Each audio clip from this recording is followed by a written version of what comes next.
Salut tout le monde, contreur contre contreur. C'est un match-up complètement buggé.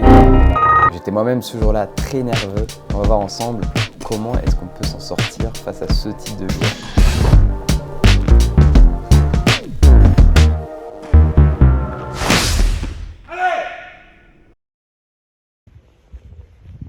Hey hey hey! Je suis très content de vous retrouver pour cette analyse de match.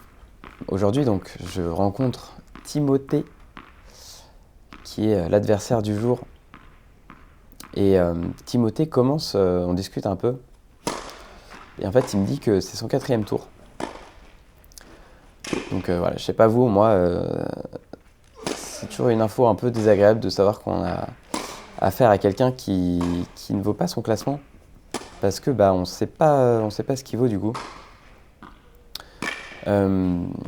Un peu voilà, il y a l'avantage de se dire que il est physiquement entamé, c'est son 4e match. Voilà, je sais pas en combien de temps, mais a priori je devrais être plus frais que lui. Mais voilà, ça met un petit coup de pression. Je sais pas si c'était son intention en partageant cette information, mais voilà. Très vite, je me rends compte que Timothée, voilà, il a un jeu plutôt régulier, pas de faute.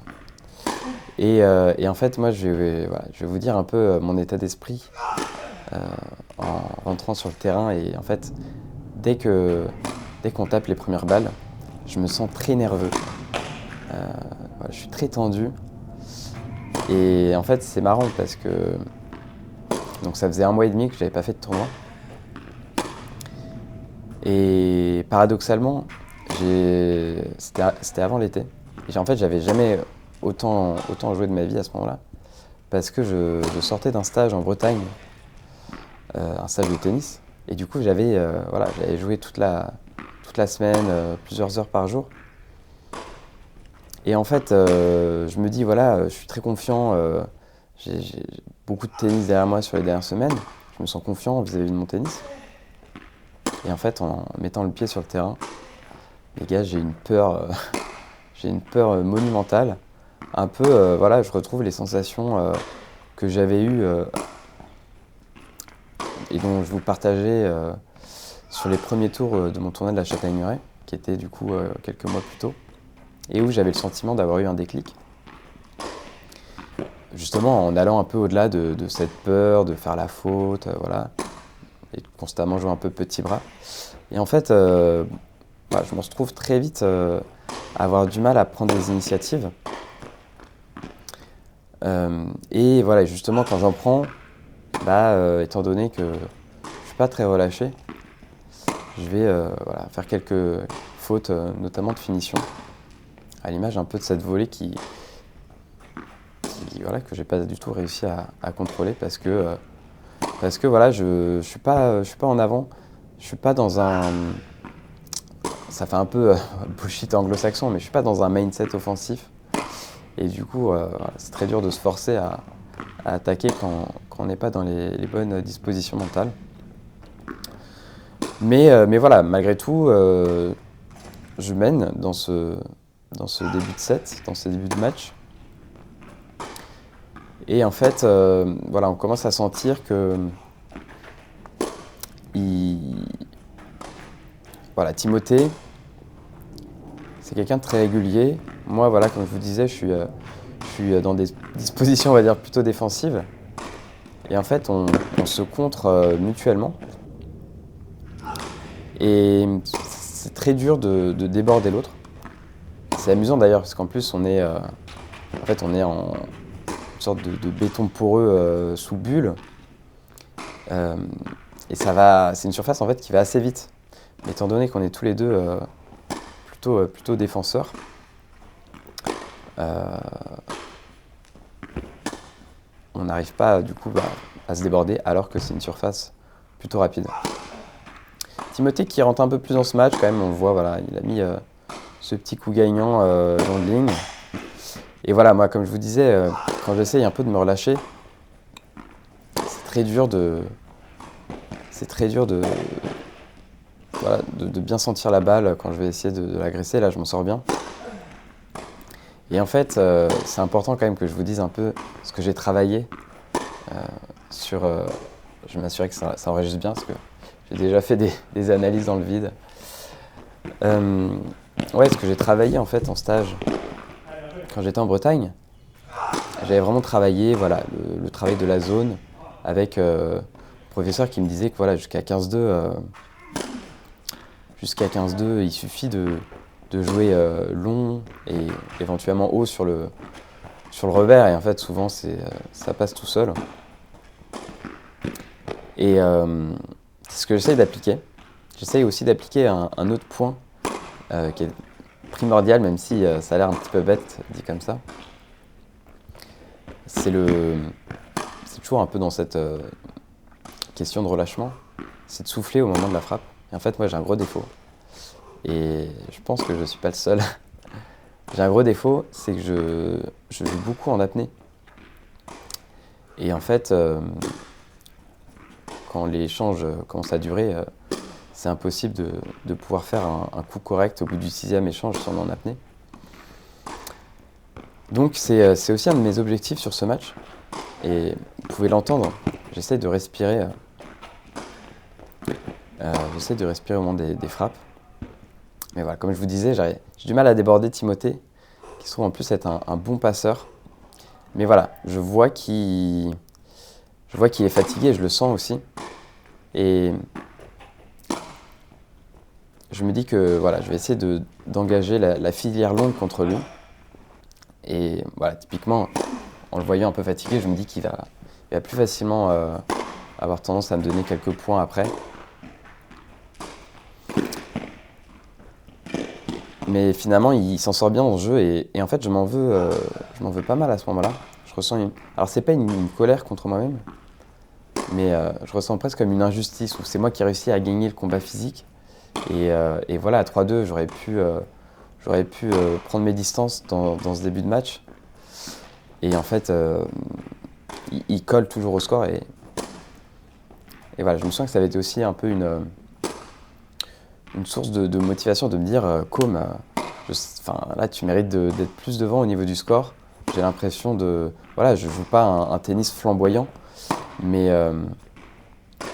j'ai l'impression que c'est moi qui suis pour l'instant le plus à l'aise et pourtant ça paye pas encore. C'est important aussi de rajouter un détail. En fait, j'avais eu un entraînement juste avant, 3 jours avant. J'avais eu un entraînement toujours avec le même professeur.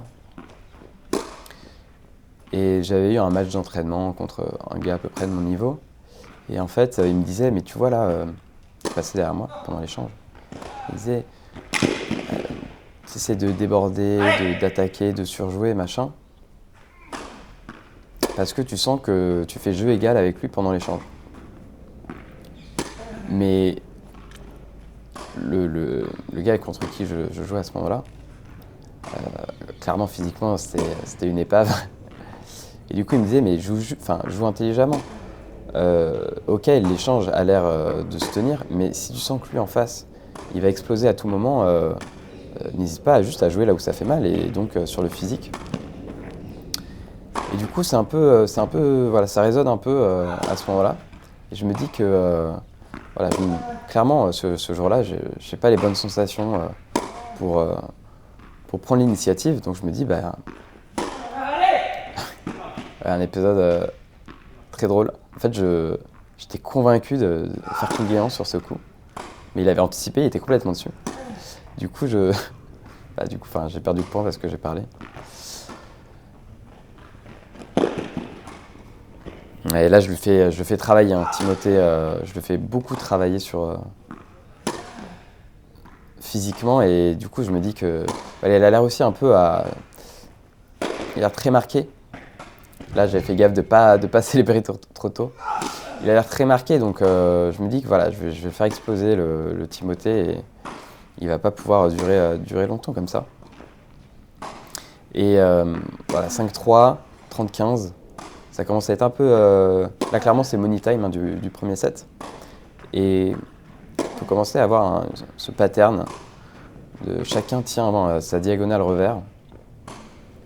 Et chacun la tient bien d'ailleurs.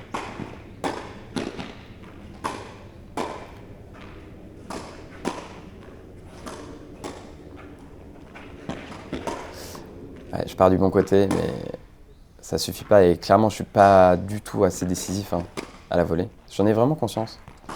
Et j'ai le plaisir de vous dire que j'ai pu travailler sur ce point depuis. Et voilà, bien sûr, il y a encore beaucoup de travail. Et je sais ce qu'il faut faire maintenant. En fait, ce qui me manque, c'est que je suis trop droite-gauche à la volée. Pas assez aller prendre la balle devant et couper les trajectoires. Et encore une fois, hein, tout ça, c'est plus une histoire de mindset que de technique pure. C'est que je me sens trop... Ouais, j'ai peur de m'engager, hein, clairement. Et voilà, ça fait ce genre de faute. Donc voilà, sur ce match, j'ai décidé de faire, comme vous l'avez vu, déjà des highlights pour sélectionner les points les plus intéressants à vous montrer. Pas forcément que les coups gagnants, hein, mais ça peut être aussi les points qui ont une importance stratégique. Et voilà, sur des échanges très longs, je vous ai mis que à partir du moment où c'était, on va dire, intéressant.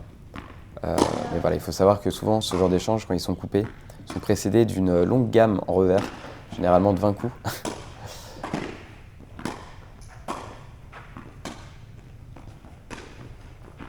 Et je remporte ce premier set sur ce lob moyen, mais suffisant. Des statistiques plutôt bien réparties entre les points gagnants, les fautes provoquées et les fautes directes. Avec néanmoins, il me semble qu'il gagnait plus de points sur sa seconde que sur sa première.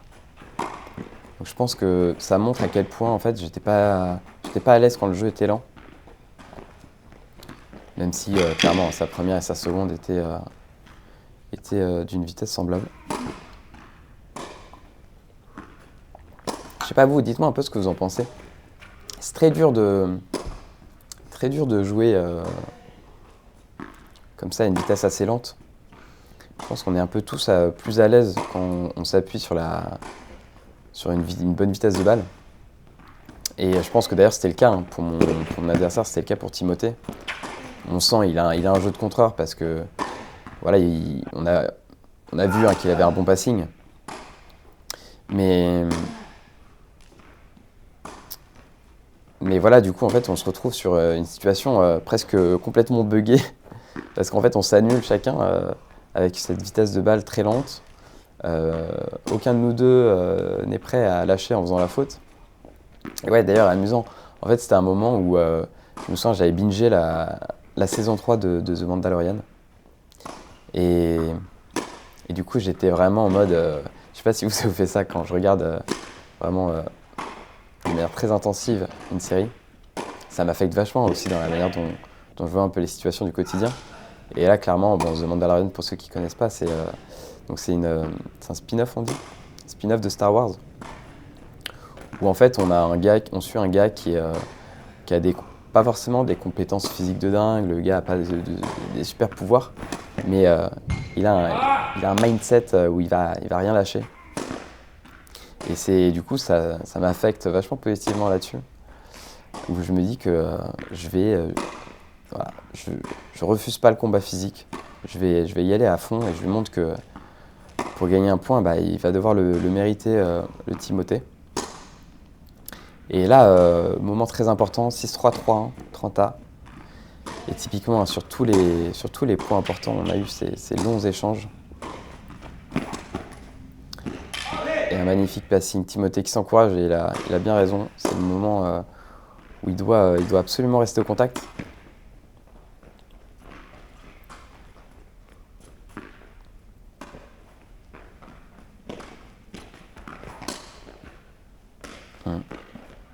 Un vrai souci de finition au filet.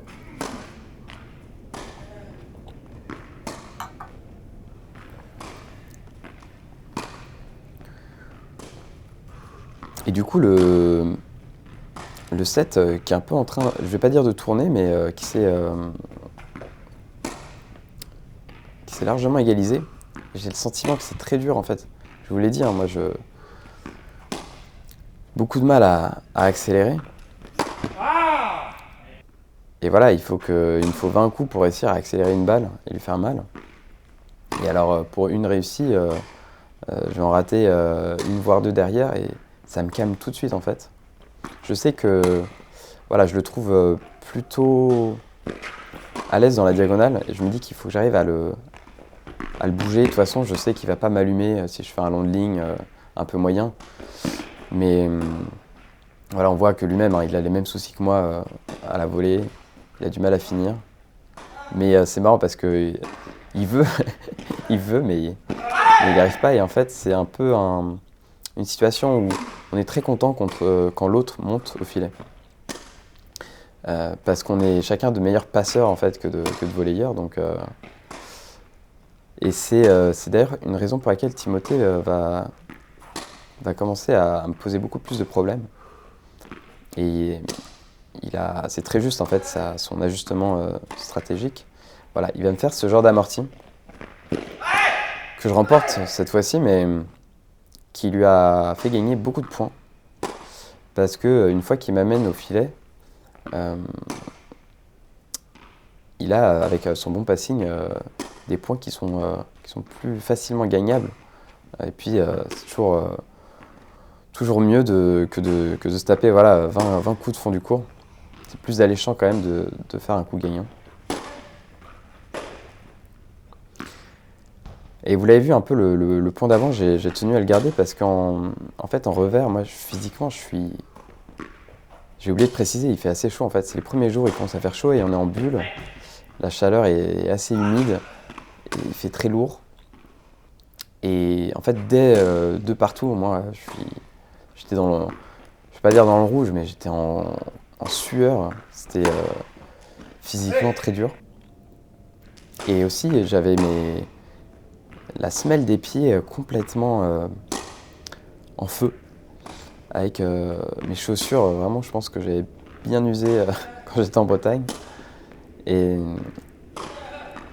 voilà, donc je me dis qu'il va falloir que je commence à changer les choses. Parce que là, c'est embêtant. Donc là, clairement, je suis au bout de ma vie. Je m'étais mis des petits bandages sur les pieds parce que je sentais que j'étais en train de me faire des ampoules terribles. Ce match qui part au tie-break, Timothée qui mène. Et je me suis retrouvé clairement dans une situation de 6-3-3-1. À devoir maintenant sauver le set. C'est moi qui suis en situation défavorable. Et voilà, plus les points sont importants, plus c'est exténuant parce que moins on prend de risques, plus l'échange dure, plus on pioche dans les réserves physiques. Et voilà, au bout de 32 coups, aller chercher ce genre de balle, c'est un calvaire, les gars. Et en fait, moi, j'ai vachement de mal sur les balles longues de Timothée de faire l'effort encore de reculer. Clairement, et c'est ce que sa balle demande. Et voilà, Timothée, lui, il fait encore ce pas en arrière pour essayer de la prendre plus à hauteur de bassin, qui est un geste beaucoup plus naturel. Et moi, les gars, vous voyez, je commence à marcher sur le terrain, j'ai vachement de mal. Et voilà, il commence à y avoir une bonne tension sur le terrain. Vous l'avez entendu un peu à travers les différents encouragements. Et clairement, gagner un point, c'est devenu une montagne d'efforts.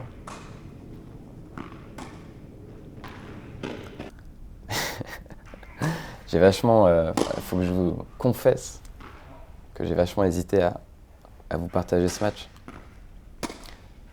Pas par rapport au fait de gagner ou perdre, et je vous spoil pas le résultat d'ailleurs, mais voilà, je sais que c'est pas le match le plus divertissant à regarder. Mais voilà, moi je me suis donné comme mission de vous partager mon aventure de la manière la plus franche. Et ce match, je le sais déjà, que je le gagne ou que je le perde,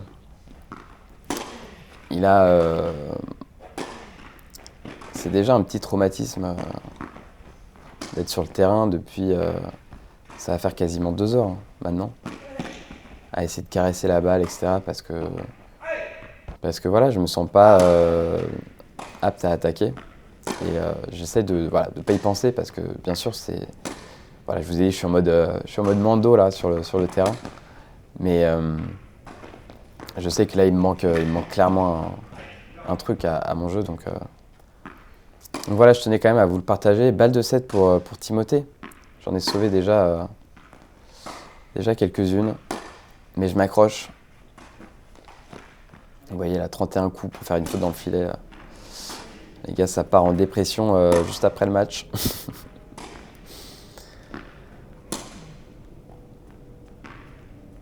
Je pense qu'on a tous vécu ça dans notre carrière de tennisman. Ces matchs qu'on gagne ou qu'on perd, qui deviennent des rallyes insipides. Et ça dégoûte un peu du tennis, hein, je vais pas vous mentir. Sur le terrain, je prenais aucun plaisir, hein. C'était très dur. Vous voyez, on est d'une timidité exceptionnelle. Mais voilà, je me dis, Com, lâche rien. Physiquement, tu peux le faire. Et en fait, magnifique passing de Timothée qui nous envoie direction le super tie-break. Vous voyez, 1h20 de jeu juste pour un set. Les gars, c'est la durée, c'est plus long qu'un match, que certains matchs, quoi. Donc, et voilà, on retrouve donc cette stratégie de faire monter au filet, mais forcément, c'est un peu à double tranchant. Chacun parie sur le fait que l'autre soit tendu, surtout à ce moment-là du match. On sait que clairement, on ne va pas décocher la punition directe, mais forcément, on s'expose. Et Timothée, qui fait quelques montées à contre-temps. Et voilà, je le calme bien et je pars mieux dans ce super tie-break que sur le tie-break. Je mène 2-0.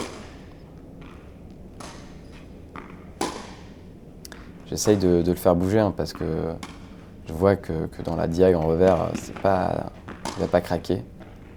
Et voilà, en fait, la stratégie qu'il a appliquée au second pour me shipper le second set, c'est un peu la même. On se ressemble beaucoup, donc voilà, je me dis qu'il faut que j'arrive aussi à le faire monter. Clairement, je le passe assez bien, je pense aussi. Quand je le lobe, il ne va pas claquer des matchs monstrueux. Donc,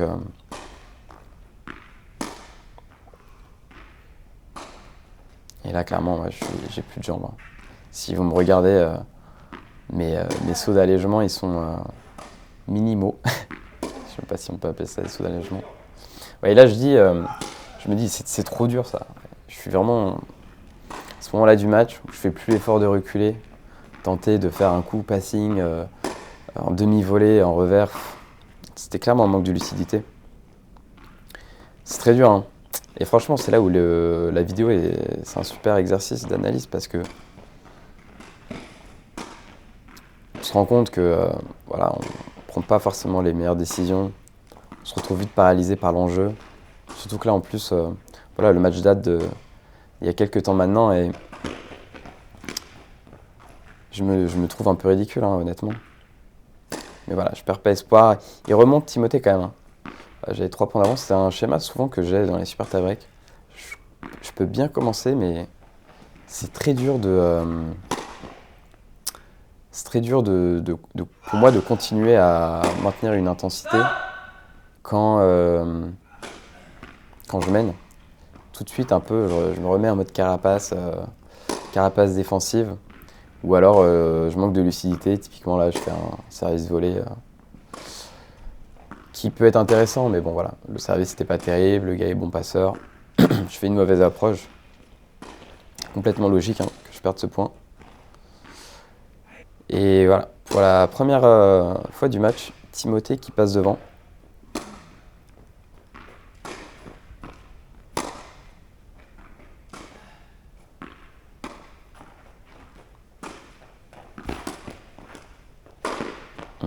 Elle fait du bien.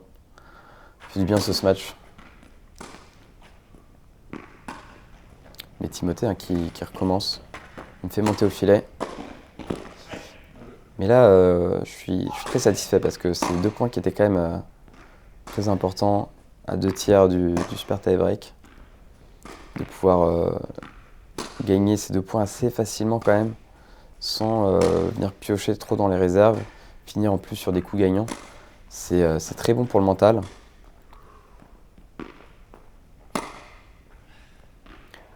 Mais ouais, ça ralentit à fond le jeu. Je sais que vous allez clairement m'allumer dans les commentaires. Et j'ai conscience, hein. J'ai conscience de ce qui se passe. Je sais que je prends pas assez les devants. Je sais que je manque d'initiative. Mais en toute transparence, hein, c'est un match qui m'a pas mal trauma sur ça.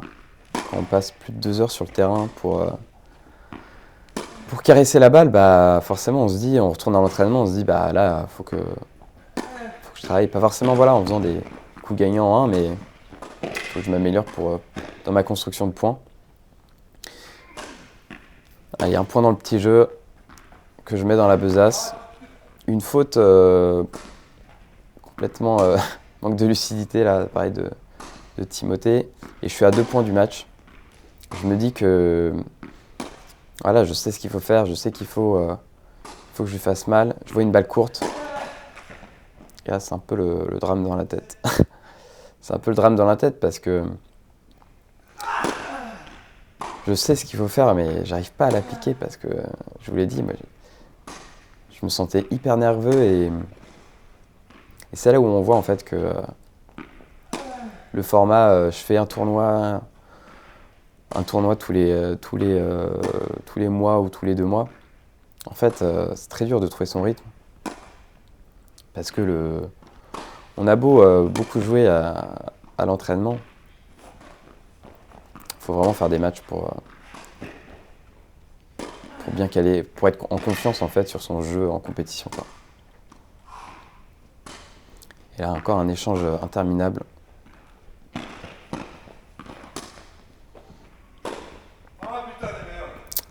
Ouais. Ce sport est terrible. C'est clairement c'est un point très important parce que voilà, 8-8, celui qui gagne se procure une balle de match. Et clairement, la balle de match, il l'avait dans sa raquette. C'est un coup qu'il sait faire, hein, y a aucun doute. Et voilà, après 2 heures de jeu, c'est le genre de point où on peut se rater. Et voilà, j'ai eu un peu de réussite, hein, clairement, sur ce coup.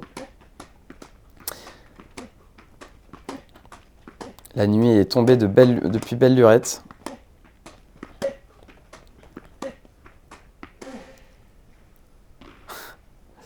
C'est terrible. C'est encore une fois un comme contre Julien, ce point interminable.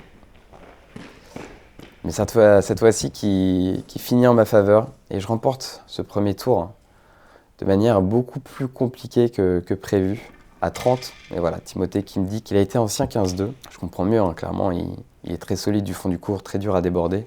Je fais pas de célébration, j'explose de joie, mais je sens beaucoup d'empathie en fait pour mon adversaire.